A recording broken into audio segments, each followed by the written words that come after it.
Assalomu alaykum barchaga. Uzoq tanaffusdan so'ng biz yana qaytdik. Sababini so'ramaysizlar.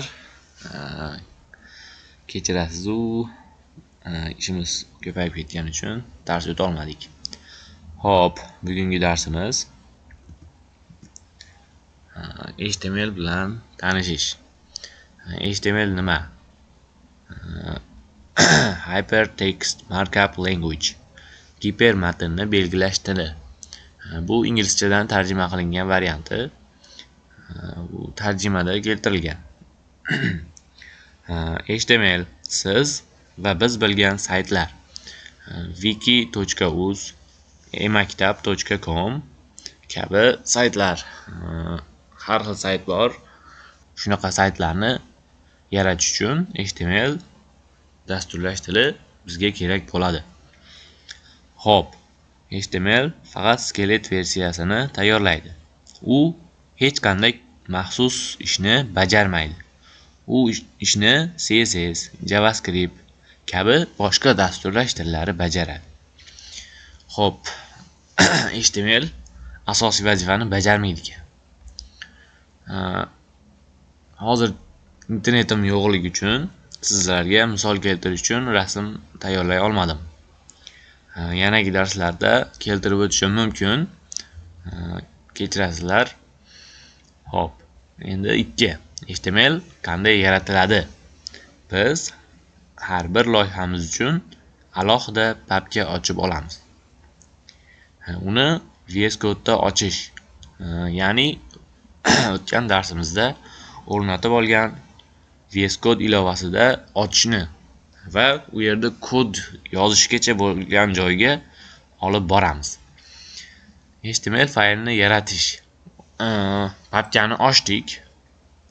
O'sha VS Code bilan ochdik. Ochganimizdan so'ng u yerga mana shu rasmdagi kabi yozib faylini yaratib olamiz. Bu rasmda fayl qanday yozilishi keltirilgan. Index bu faylning nomi. Mana bu index faylning nomi. HTML esa faylning turi.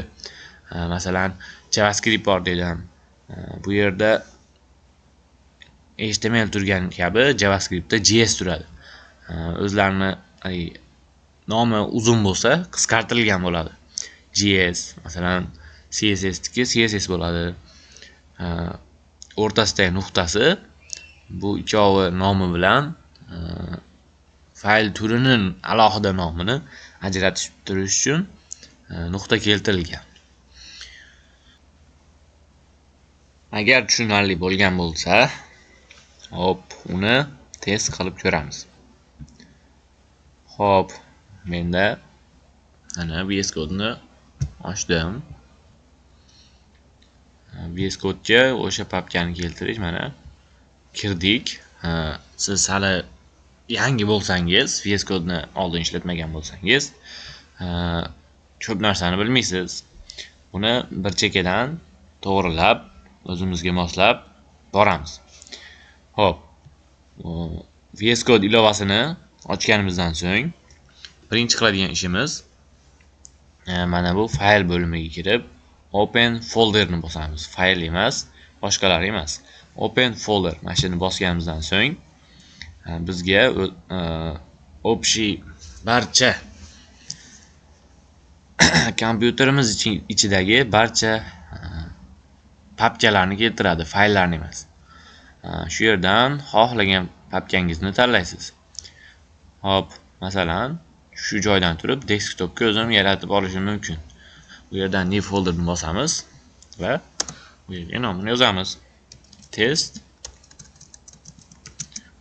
uchun papka. Hop, endi bunga kiramiz. Kirganimizdan so'ng mana o'sha papkani ochib oldi. Bu yerda o'sha kerakli fayllarni yozamiz, yaratamiz. Ularni o'zgartirishimiz mumkin. Bu yerga o'sha faylni ochganimizdan so'ng mana bu yerga kod yozish oynasi ochiladi. Bu yer Copilot agent chati. Bu yerga qiziqmang, hali siz yangi bo'lsangiz. Sizga foyda emas, zarar keltirishi mumkin. Xo'p, endi biz o'sha HTML faylini yaratishni ko'rib o'tamiz. Mana bu tugmani bosamiz. Bu yangi fayl yaratadi o'sha papkani ichida. Bunisi papkani ichiga papka yaratadi. Yana boshqa papka ochib, rasmlarni alohida, CSS fayllarni alohida, JavaScript fayllarni alohida qilib tartiblab olishingiz mumkin. Xo'p, faylni yaratishdan bosib index.html yozamiz. Mana bu yerda mana shu boya aytganimdek, index bu faylning nomi. Nuqtadan so'ng esa fayl turining nomi. HTML. Ochdik. Mana bu yerda kod yozadigan joy chiqdi. Bu yerda shu kabi kod yoziladi. Boshda qiyinga o'xshab tuyulishi mumkin. Ammo bu yerga bitta undoq tugmasini shift bilan birni bitta bossangiz, mana bu yerda manaqa joy ochiladi va enterni bossangiz sizga tayyor boshlang'ich holatini keltirib beradi. VS Code nimaga yaxshi? Men tavsiya qilaman, chunki bu yerda imkoniyatlari ko'p.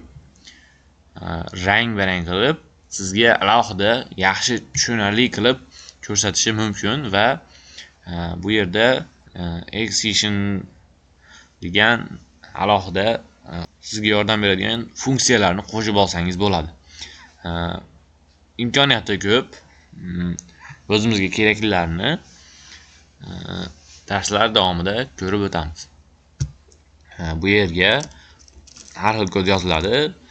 Xohlaganingizni yozib turib chiqarsangiz bo'ladi. Kod yozishni keyingi darslardan boshlaymiz. Agar yoqqan bo'lsa, like bosing va bizga obuna bo'ling. Bizni kuzatishda davom eting deb qolamiz. Sizlar bilan Abdulaziz Web. Xayr.